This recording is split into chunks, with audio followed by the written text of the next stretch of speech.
život, ktorý práve teraz žijete, ťažkosti, možno starosti, ktoré práve teraz zažívate, môžu byť dôsledkom vašich rozhodnutí, ktoré ste urobili predtým.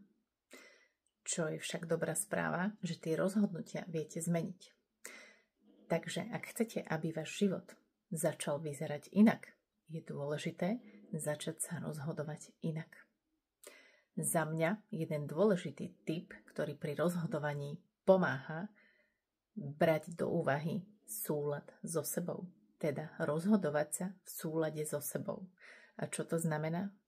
To znamená, že to, čo sa odohráva v našej hlave, je v súlade s tým, čo sa odohráva vo našom vnútri, s tým, čo považujeme za správne, s tým, čo je pre nás dôležité.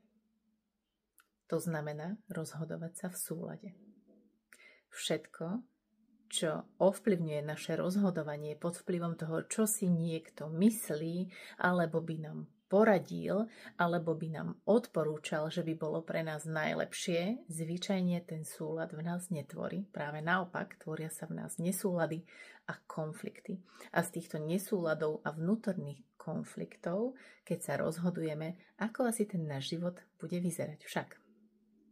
Takže len sa navrátiť naspäť k sebe. To, že doteraz sme sa rozhodovali nejako, nevadí, ale od dnes to už môže byť inak.